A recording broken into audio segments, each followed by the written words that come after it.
Hey guys, so I'm back again, and yeah, in this same room, which isn't my room, it's my mom's room. But the um the lighting is a lot more natural here. She's got a lot more windows, so I've got natural light coming in at me, so it's brighter and nicer. And the colors look a little bit more true to what they actually are. And her computer's in here, and I don't feel like moving it. Okay then. So before I get started on this video, I just wanted to say that the look that I'm wearing now, not my shirt or anything, my pajama shirt, but my hair and my kind of face, so like my eyes. I'm really loving this look. It's so fun and it's so pretty. I think it'd be great for going out. I don't know, the other look is good for every day, but the hair is nice for going out. It's very curly and flowy, and my headband, you guys should seriously go check out that video. It's a good video. I like this a lot. I'm trying to start a trend here. I'm gonna wear it around, and then people are gonna start wearing it, and then I'll be the one starting the trend. Yeah. So yeah, natural light. I like it a lot. Okay, so this video is going to be on blush brushes. Now I know there's another brush that you can use for blush that I haven't included in this video, and that is because I do not have it. But I do know that it's a pretty good brush, and that people like it, but just not for blush. I don't know. Okay, so we are comparing these three brushes today. The first one is a regular, just paddle blush brush.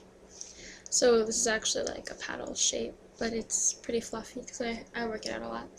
So this is synthetic hair. Again, I really like synthetic hair. It's a lot softer, I find, and it will not poke you, as I mentioned before. And this isn't like a regular brush that you see a lot that people use for blush.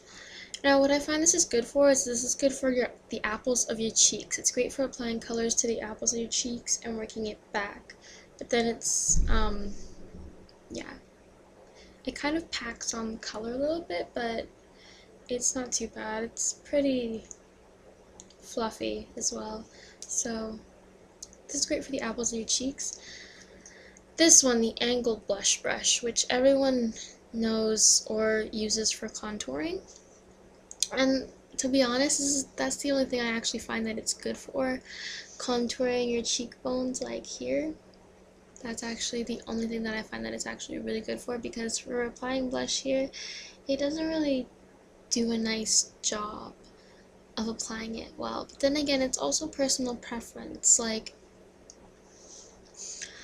if you want this one definitely for contouring, that's totally up to you. That's totally fine. And then you can also use it for blush too, because it is a blush brush. So, you know, double it up if you want to. That's perfectly fine. And the last one I have is a one that I really, really like, and it is a flat top brush. As you can see, there's actually a flat top powder brush, but it works for powder and it works for blush. I find that it works for blush and bronzer really, really well. It works amazing. For this, okay, so it's flat top. It picks up a lot of pigment really easily, and it does it in highly concentrated amounts. But it's really great for sculpting as well because of its shape, how flat it is. It's great for sculpting your cheekbones at the same time. So that's what you could do with that. Also, it's a powder brush, so it's really fluffy, and it won't get everywhere. It'll make it look a bit more natural. Because some people do say to apply your blush with a powder brush, because that way it's so big, it's so fluffy, it'll deposit it in more than, like, not all over your cheeks, but it'll put the color not focused in one area, so it looks like you're actually wearing blush. It'll help it look a little bit more natural. So it just blends into your skin better and stuff like that. Unless you totally like the out there blush thing, and that's perfectly fine. Sometimes I do that, most of the time I don't. I try to blend it in, but yeah. And I think that this was voted as the best brush for your blush that you can get. So yeah, flat top. Now you don't have to get a flat top if you don't want to. Again, it's personal preference. If you wanted to, you could get either one of these, or you could try the dual fiber stippling brush. That's definitely also an option.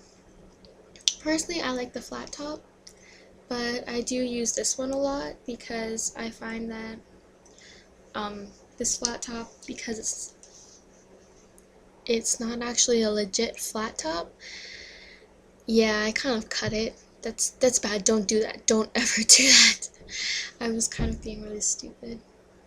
But yeah, it's not a legit flat top, so it's a little bit prickly, so I like to use this one because it's better than this one. Or I could use this one too, but I find that I don't. I just use it for powder. But this one is your best option. I do like it. It does do it nicely, but then again, it just prickles my face, so I just don't like the feeling of that. So that's it. I hope this video was kind of quick. It's just a really quick overview and everything, so yeah. Also, if you like my hair and stuff, I already have a tutorial on this headband, so please check that out. And yeah, if you like the eyes, I don't know, they're pretty simple, but I guess I could show you what colors I used if you want a tutorial for that. And if you want a hair tutorial, I guess that would work too. I could do an eyes and hair tutorial. It's a perfect look for going out. It looks kind of fancy. It's great. So anywho, that's all. I'm gonna cut this off now. So bye guys. Oh god.